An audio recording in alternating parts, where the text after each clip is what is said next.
Olá pessoal, espero que vocês sejam bem.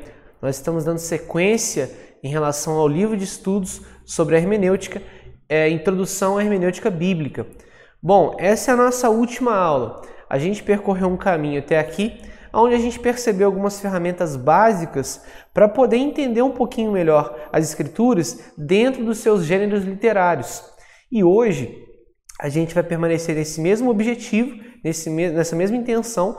A gente vai trabalhar hoje em relação às epístolas ou às cartas que nós encontramos no Novo Testamento, que na verdade é a grande maioria do texto que a gente tem no Novo Testamento. Antes da gente começar, como sempre, nós vamos fazer a nossa oração e a gente dá sequência à nossa última aula da série. Amado Pai, Santo Deus, nós pedimos ao Senhor que pela Tua graça o Senhor conduza essa aula, o Senhor conduza a maneira como nós vamos absorver esse conteúdo. Senhor, que todo esse conteúdo dessa série, que toda essa aula, que todas as outras aulas sejam ferramentas para a edificação da Tua igreja. Que o Senhor continue usando as aulas da escola bíblica, que o Senhor continue usando essas aulas para a Tua glória. E que nesta aula, Senhor, assim seja.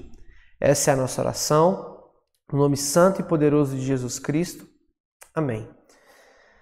Bom, pessoal, para a gente entender um pouquinho em relação a esse quase que um gênero literário, mas na verdade um segmento dentro do Novo Testamento, é interessante a gente perceber algumas características e o que de fato é uma epístola. Bom, antes da gente entrar dentro dessa estrutura e perceber alguns textos bíblicos para a gente definir melhor, é bacana a gente pensar que a epístola ou a carta, que na verdade é uma carta endereçada a alguém, ela não é um tratado teológico, ela não é como se fosse um livro que nós temos hoje nos nossos dias, que contém ali os seus tópicos destinados a um público geral e que tem a sua intenção de ser um tratado teológico, inclusive como esse que nós estamos estudando. Na verdade, as cartas ou as epístolas, elas são ocasionalmente escritas para um determinado público ou pessoa dentro de um contexto específico. Isso nos mostra que as cartas ou as epístolas, elas são documentos ocasionais. E quando nós dizemos ocasionais, é justamente com a intenção pela qual o autor escreveu aquela carta.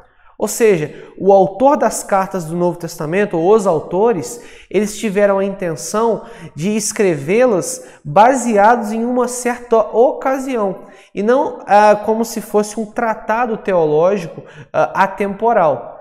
E isso a gente vai perceber ao longo desse estudo, que existe uma certa tensão entre o contexto próprio da carta, o contexto histórico ou a ocasionalidade, e existe também uma questão em relação à inspiração daquela carta pelo Espírito Santo, que dá a ela não só uma relevância para o contexto daquela época, para aquela ocasião, como também para os nossos dias. E é essa tensão que nós vemos quando nós assistimos uma pregação ou quando nós pregamos o Evangelho para alguém a partir de uma carta, que é pegar esse texto antigo, o texto de um contexto há 20 séculos atrás, e olhar para esse contexto e perceber que as perguntas, as respostas, na verdade as perguntas podem ser um pouquinho diferentes, mas as respostas são as mesmas para nós hoje. E é por isso que nessa característica da documentação ocasional, a gente vai perceber que cada carta corresponde a um contexto, a uma pessoa, é endereçada ou a um contexto, ou a uma igreja, ou a uma pessoa específica. Além dessa característica, desse atributo de ocasionalidade, a gente também tem um contexto próprio, que é muito atrelado a isso. Ou seja, todas as epístolas do Novo Testamento foram escritas no primeiro século. Isso dá a elas um contexto próprio, tanto cultural quanto social, inclusive até da própria escrita. Mais à frente na nossa aula a gente vai perceber que a estrutura das cartas é muito parecida. E por isso, esse contexto próprio, ele tem uma certa relevância para a gente quando nós vamos entender ele, porque ele acaba traçando, delimitando até onde a gente vai na interpretação bíblica dessas cartas. Além desses dois, pessoal, a gente vai perceber que por mais que as cartas e as epístolas não sejam um tratado teológico, como nós falamos, existe dentro delas, ao decorrer da leitura, o que alguns autores, inclusive o desse livro, chama de teologia de tarefa. E o que significa essa teologia de tarefa? A teologia de tarefa é o seguinte: não necessariamente esses documentos têm a intenção própria de fornecer um tratado teológico, mas por conta da ocasionalidade e dos problemas em que as cartas e as epístolas se dispõem a resolver, nessas resoluções, nesses conflitos, baseado nas respostas que os apóstolos e que os escritores dão para esses problemas, a gente percebe uma teologia sendo feita, sendo aplicada nessas resoluções. Inclusive, existe um livro de interpretação bíblica chamado Introdução à Hermenêutica Bíblica, e Convite à Interpretação Bíblica, do Kevin Kostenberg, e ele vai trabalhar um pouquinho justamente essa ideia da teologia de tarefa, que é uma das ferramentas que nós podemos utilizar para perceber que dentro de uma carta, por mais que ela tenha uma aplicação ocasional, necessariamente existe um núcleo teológico, existe um sentido teológico por trás. É como se a teologia de tarefa fosse uma teologia aplicada à vida. Isso é interessante para a gente perceber que o uso da teologia, o estudo da teologia, ele não só é possível, como é necessário a aplicação no nosso dia a dia. Um exemplo disso, para a gente entender um pouquinho melhor, é quando a gente vai, e talvez um dos exemplos mais clássicos e claros de como a teologia de tarefa é vista nas cartas, como a gente consegue perceber a teologia como um núcleo, mas sendo aplicada a casos específicos, é na carta de Gálatas. O apóstolo Paulo escreve essa carta endereçada a um grupo específico, a uma igreja específica, dentro de um contexto específico. Vamos ler o texto? Capítulo 3, do versículo 23 até o versículo 29. O texto fala o seguinte: Mas antes que viesse a fé, estávamos sob a tutela da lei, e nela encerrados para essa fé que, de futuro, haveria de revelar-se. De maneira que a lei nos serviu de aio para nos conduzir a Cristo, a fim de que fôssemos justificados por fé. Mas tendo vindo a fé, já não permanecemos subordinados ao aio, pois todos vós sois filhos de Deus, mediante a fé em Cristo Jesus. Porque todos quantos fostes batizados em Cristo, de Cristo vos revestistes. De Sarte, não pode haver judeu, nem grego, nem escravo, nem liberto, nem homem, nem mulher, porque todos vós sois um em Cristo Jesus. E se sois de Cristo, também sois descendentes de Abraão e herdeiros segundo a promessa. Quando a gente tem um contato de forma imediata com esse texto, a gente vai ser levado, a gente vai ser conduzido a uma das clássicas doutrinas da Reforma Protestante, que é a justificação pela fé, ou seja, aquele sola fide, ou somente a fé da Reforma Protestante. Esse é um dos textos muito utilizados, um dos muitos textos utilizados para sustentar essa doutrina. Ou seja, a gente vê um apelo teológico nesse trecho da carta. Só que vamos perceber um pouquinho depois desse contexto, um pouquinho antes desse contexto, que na verdade o apóstolo Paulo escreve todo esse núcleo teológico por causa de uma situação, ou seja, por uma ocasião. E daí vem essa teologia de tarefa, porque o apóstolo Paulo, ele não fez teologia para fazer apenas um tratado, mas para responder a uma questão específica daquela igreja. E qual era essa questão? No capítulo 3 mesmo, a gente consegue defini-la. No versículo 11 até o versículo 14, a gente vai ver um conflito entre Paulo e Pedro. O texto diz o seguinte: Quando, porém, Cefas veio a Antioquia, resisti-lhe face a face, porque se tornara repreensível. Com efeito, antes de chegarem alguns da parte de Tiago, comia com os gentios. Quando, porém, chegaram, afastou-se e, por fim, veio apartar-se, temendo-os da circuncisão. Também os demais judeus dissimularam contra ele, a ponto de o próprio Barnabé ter se deixado levar pela dissimulação deles. Quando, porém, vi que não procediam corretamente segundo a verdade do Evangelho, disse a Cefas, na presença de todos: Se sendo tu judeu, vives como gentio e não como judeu, por que obrigas os gentios a viverem como judeus? Bom, esse conflito que a gente acabou de ver é uma tensão entre um grupo de judeus que pressionava a igreja na Galácia a se judaizar, a ter práticas dos judeus para que de fato eles fossem salvos. E Paulo, ele começa a destruir essas pressões, esses problemas, esses conflitos. E ele começa essa tensão justamente revelando um conflito que ele teve com o apóstolo Pedro. E aí a gente vai perceber que em oposição a essa pressão, a esse conflito e para a resolução dele, o apóstolo Paulo vai cravar a justificação pela fé, dizendo que já não é mais por uma prática de circuncisão ou por uma prática da lei dos fariseus ou dos judeus em geral que se conseguiria obter a salvação. E é por isso que a gente vai perceber que a teologia encontrada nas cartas, ela sempre vem acompanhada da resolução de um problema. E aí, como eu disse, é uma grande lição para a gente. Sabendo que para o nosso dia a dia, para as questões práticas que nós temos, para as questões que nós enfrentamos e são questões cotidianas, há sempre uma aplicação nítida da teologia naquela situação. E quando a gente fala de teologia, a gente precisa desmistificar ou desconstruir uma ideia de que a teologia é um bicho de 7 cabeças em que só no seminário ou só numa grande instituição é possível aprendê-la. Quando nós falamos de teologia, é justamente o estudo, a aplicação do nosso intelecto, da nossa mente, no conhecimento e nas mais profundas camadas de estudo do texto bíblico. Por isso, olhando para esse panorama, a gente vai perceber que existem algumas dificuldades de interpretação, não por causa da teologia em si, mas por uma questão interessante, que é a diferença de ocasiões que se comportam no contexto próprio dessas cartas e dos nossos dias. Como assim? No livro Entendes o que Lês, Gordon Fee e Douglas Stuart, tem uma sentença, uma frase que resume bem isso. Eles vão dizer o seguinte: a maior parte dos nossos problemas em interpretar as epístolas ocorre pelo fato de estas serem ocasionais. Temos as respostas, mas nem sempre sabemos quais eram as perguntas ou os problemas, ou até mesmo se havia um problema. O que eles estão querendo dizer com isso, na verdade? Quando nós lemos as epístolas, nós temos as respostas que os escritores deram a situações específicas, mas não necessariamente fica claro para a gente qual foi o problema da época, qual era o contexto da época, qual era a ocasião. E isso é que talvez seja uma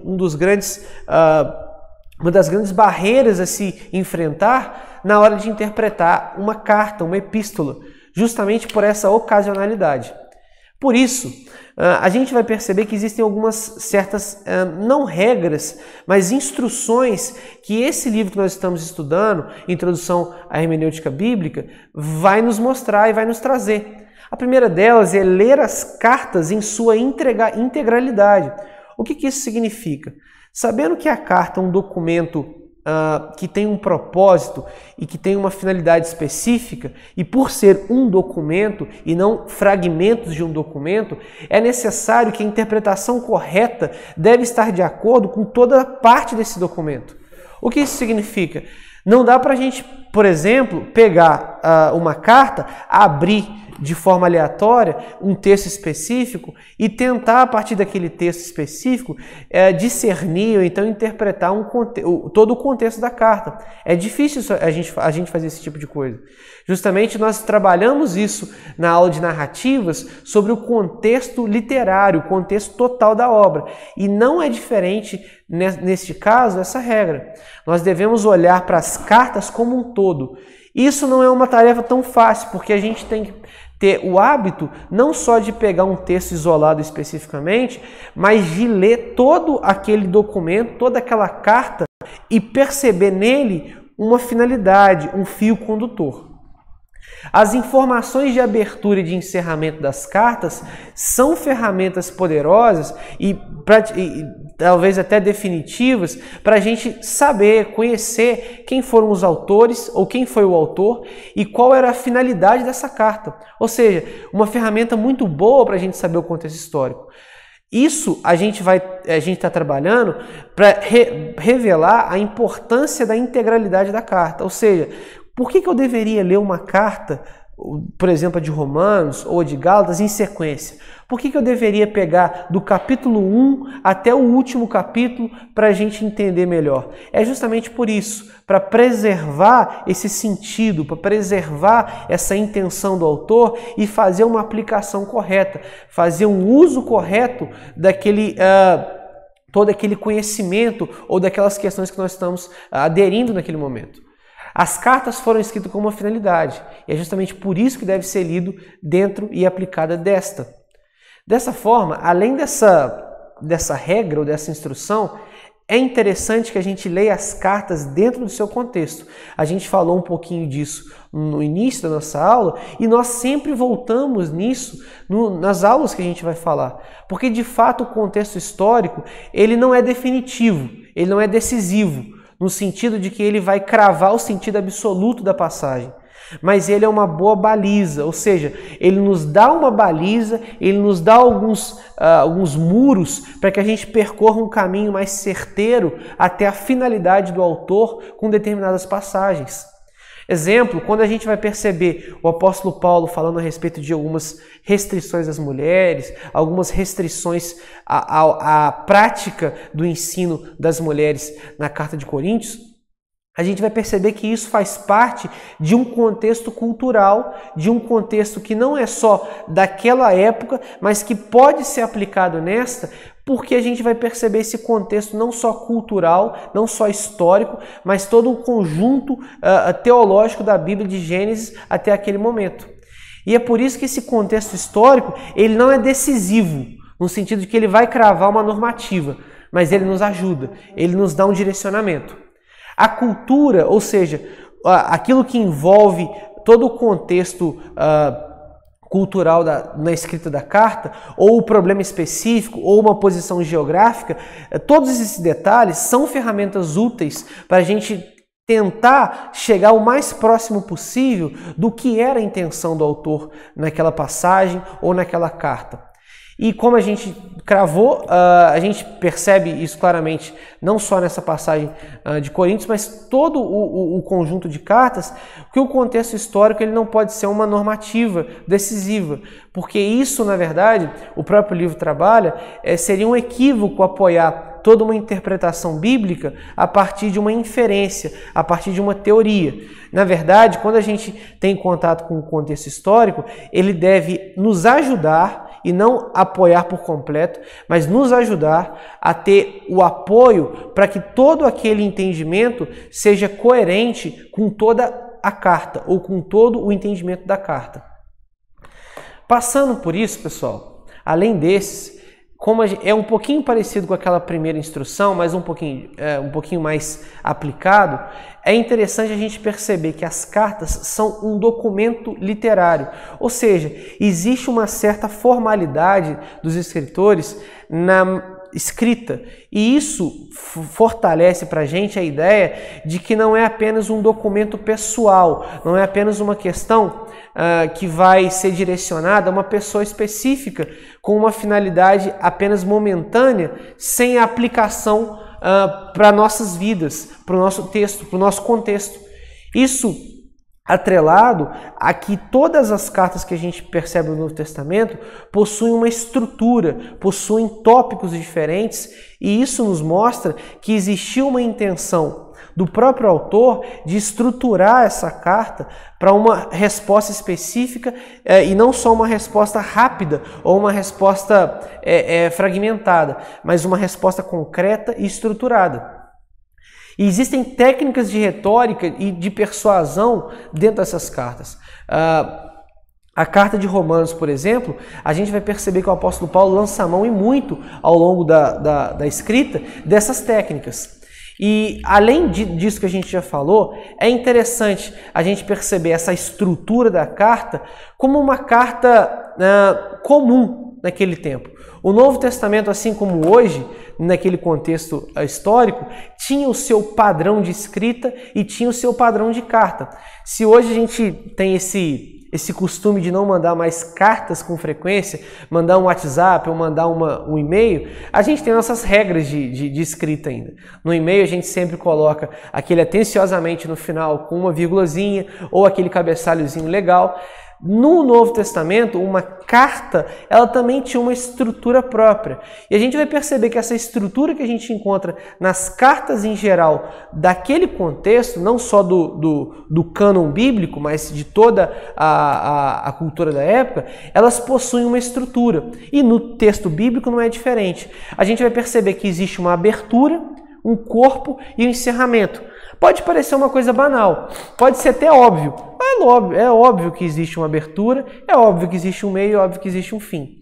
Realmente é óbvio, mas é uma ferramenta interessante a gente perceber essa estrutura das cartas, porque existem informações valiosas ali, que podem nos ajudar, apoiar, como a gente disse, e não dar uma interpretação definitiva, nos ajuda a apoiar justamente essa interpretação. Quando a gente vai percebendo a abertura, a gente sempre encontra ali o nome do escritor, quem foi o destinatário, aliás, quem foi a pessoa que escreveu, o destinatário, para onde essa carta é enviada, a saudação, a oração feita ali naquela situação, e a gente vai perceber que esse quarto item da oração é um item que pode variar, mas em geral, nas cartas do Novo Testamento, é sempre encontrado essa certa oração por aquela pessoa ou por aquela igreja específica. No corpo, obviamente, a gente vai encontrar o assunto ou o desenvolvimento desses tópicos e no encerramento uma saudação final, uma despedida desse escritor aos seus destinatários. Por isso, vamos usar um exemplozinho de Efésios 1. Primeiro capítulo de Efésios, logo no comecinho. E eu te convido até a fazer um exercíciozinho rápido e talvez muito fácil para você. Você pausa o seu vídeo agora, dá uma parada e tenta achar nesse texto, nesse comecinho, quais eram essas abas. Onde, dei um spoiler para você. Aonde está o nome do escritor, que é óbvio, qual é o destinatário, a saudação e a oração. Exercíciozinho rápido. O nome do escritor, o apóstolo Paulo. O destinatário, a igreja de Éfeso. Quando o apóstolo vai se referir aos santos, obviamente, a igreja como um todo, a igreja de Éfeso. Uma saudação a essa igreja e uma oração por essa igreja, que continua até o final do capítulo 1. E a gente vai pensar, poxa, mas isso é muito simples. Que finalidade isso vai ter na hora de interpretar um texto? Bom, só nessa abertura a gente consegue algumas informações interessantes. Porque quando a gente vai perceber para onde essa carta estava sendo endereçada, a gente vai perceber que não era para uma pessoa específica, mas sim para uma igreja. A gente vai perceber que quem a escreveu foi o apóstolo Paulo. Isso nos dá um pano de fundo para entender essa relação. Por isso, passando um pouquinho à frente, esse encerramento, essa saudação, também nos ajuda a identificar como foi o desfecho dessa relação momentânea da carta, ou seja, o que acabou, qual foi o desfecho desse conteúdo, como acabou isso tudo. E aí a saudação nos ajuda a entender qual era a relação final ali depois dessa carta. Nesse ponto, pessoal, é interessante a gente fazer um estudo de caso, mas não de forma exaustiva, óbvio, a gente não vai esgotar o tema, a gente não tem a pretensão disso. A nossa intenção com esse curso é justamente fornecer algumas ferramentas básicas que contribuam. Mas é interessante a gente perceber algumas perguntas que devem sempre parear, devem sempre estar ali como uma nuvem flutuando a hora que nós vamos ter contato com as cartas do Novo Testamento. Quem foi o autor? Quem é o destinatário? O que levou o autor a escrever a carta? Qual foi o propósito dele ali? O que e como ele soube dessa situação? Como é que essa situação chegou até ele? Qual é a relação do autor com o destinatário? Por que foi Pedro, ou foi Paulo, ou foi João que a escreveu para esse destinatário em específico? E isso nos ajuda a desenvolver uma visão panorâmica. E essa visão panorâmica da carta, caminhando para um desfecho dessa nossa aula, ela justamente fornece a ideia de você conseguir contemplar com a carta como um todo, como um documento único, com um documento integral, e isso amarra as interpretações de textos mais difíceis para que a gente não tenha nenhum absurdo de interpretação no desenvolver dessa carta. Para a gente entender um pouquinho melhor isso, vamos fazer um rápido exercício aqui. Quando a gente vai ler a carta de 1 aos Coríntios do apóstolo Paulo, não vai precisar da gente ver quem era o autor, óbvio, a gente já tem meio que um consenso quase que geral, provavelmente você já ter ouvido uma pregação em relação a 1 Coríntios. A gente vai conseguir algumas informações úteis a respeito da igreja de Corinto. A gente vai perceber que o apóstolo Paulo escreve essa carta para a igreja de Corinto, e a gente vai perceber que existem algumas informações interessantes em todo o texto sobre essa igreja. No capítulo 12, no versículo 2, a gente vai perceber que essa igreja era constituída principalmente por gentios. O texto diz o seguinte: sabeis que outrora, quando éreis gentios, deixáveis conduzir aos ídolos mudos, segundo éreis guiados. Ou seja, esse texto vai dar um norte para a gente. Qual era a situação, qual era a realidade daquela igreja? Era uma igreja que tinha na sua base pessoas que não eram do povo judeu, não tinham a religião judaica como base, ou seja, não tinham uma cosmovisão muitas vezes monoteísta, não conheciam esse Deus de Israel e agora se converteram. Por isso a gente pode fazer por inferência, ou seja, que não é uma questão decisiva, definitiva, que essas pessoas vieram para a igreja de Corinto já com uma mente totalmente diferente, com uma visão de mundo bem diferente de um judeu. E isso também é atrelado ao fato de que todo esse contexto que eles viviam anteriormente poderia ser um certo tipo de empecilho para que aquelas pessoas tivessem algum tipo de maturidade na fé de forma rápida. E aí, a gente vai perceber também que essas pessoas tinham um certo tipo de conhecimento, não um certo tipo de conhecimento em si, mas uma certa visão de si mesmos em relação a um conhecimento superior a todas as outras igrejas ou a todos os outros crentes. Isso está no capítulo 8, no versículo 10. Pois, se alguém vir você que diz ter um conhecimento superior, comer no templo de um ídolo, acaso não será induzido a contaminar a própria consciência ao ingerir alimentos oferecidos a ídolos? O apóstolo Paulo está fazendo um contraste aqui entre a sua pretensa superioridade, a pretensa superioridade da igreja e a maneira como eles estavam vivendo as práticas mais básicas da fé cristã, que é o amor ao próximo e a preocupação com a igreja como um todo. A gente vai perceber também uma outra característica dessa igreja, desse destinatário, que muito provavelmente por causa desse senso pretenso de superioridade, uma certa soberba. No capítulo 4, versículo 18 ao 19, a gente vai perceber isso. Alguns se ensoberbeceram, como se eu não tivesse de ir ter convosco. Mas em breve irei visitar-vos, se o Senhor quiser, e então conhecerei não a palavra, mas o poder dos ensoberbecidos. Aí a gente vai perceber que esse contexto do destinatário, essas características nos ajudam a identificar em textos mais difíceis o que de fato poderia ou não estar sendo dito por Paulo, qual seria de fato a intenção de Paulo. A gente percebe que não era uma igreja tão madura, a gente percebe que não era uma igreja constituída por judeus, a gente percebe que não era uma igreja que tinha uma humildade intrínseca nela, e isso facilita em alguns textos. Atitudes do autor diante do destinatário, ou seja, qual era a relação do apóstolo Paulo em relação a todo esse parâmetro do destinatário que a gente viu. Bom, no capítulo 4, versículo 21, a gente vai perceber que ele estava totalmente irado, entre aspas, e diz: o que vocês escolhem? Devo ir com vara para castigá-los ou com amor e espírito de mansidão? Ou seja, existe ali uma certa tensão. O apóstolo Paulo está dizendo: vocês querem que eu vá aí de alguma maneira para tentar dar uma corrigida boa em vocês ou não? E isso mostra essa relação. Não era uma relação tão amigável no meio dessa carta. O apóstolo Paulo estava dando uma bronca na igreja, literalmente, uma bronca mesmo.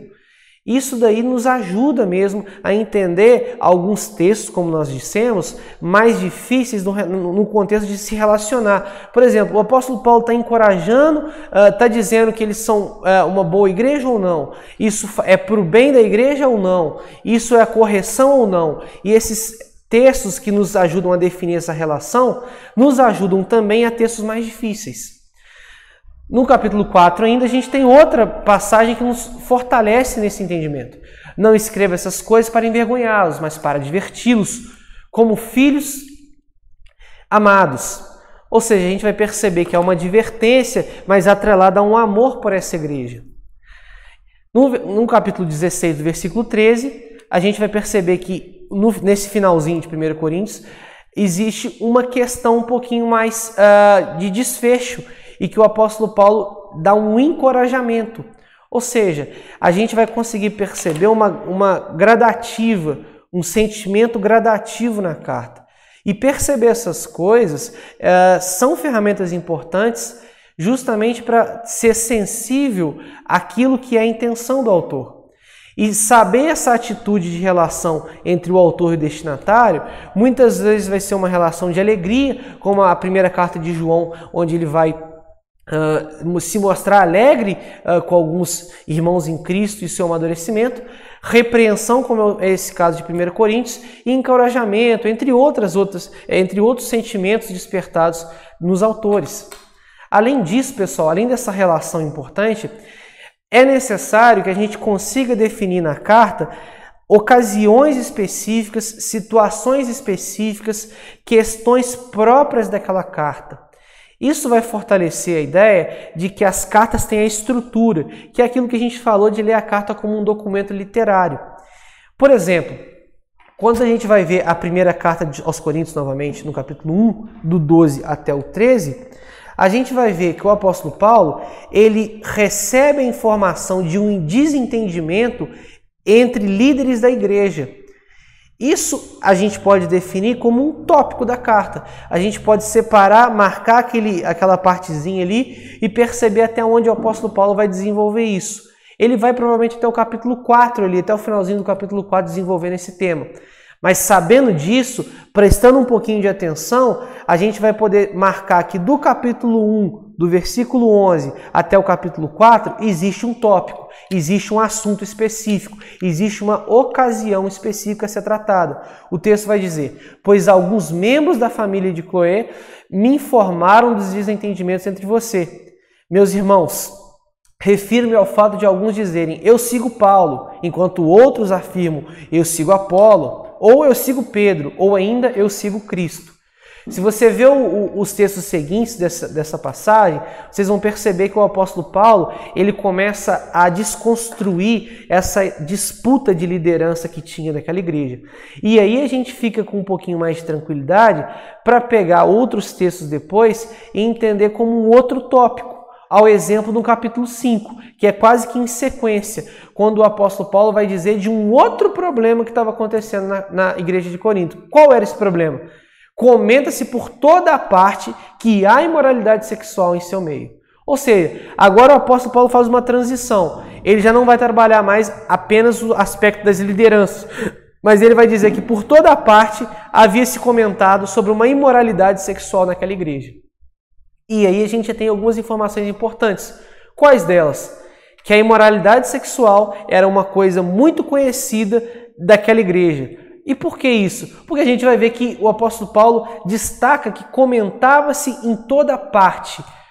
Parece que não, mas esses detalhezinhos, esses pontos específicos, são grandes tijolinhos para a gente construir um castelo no qual a nossa interpretação não se enfraquece ou não é destruída por alguns ventos mais difíceis.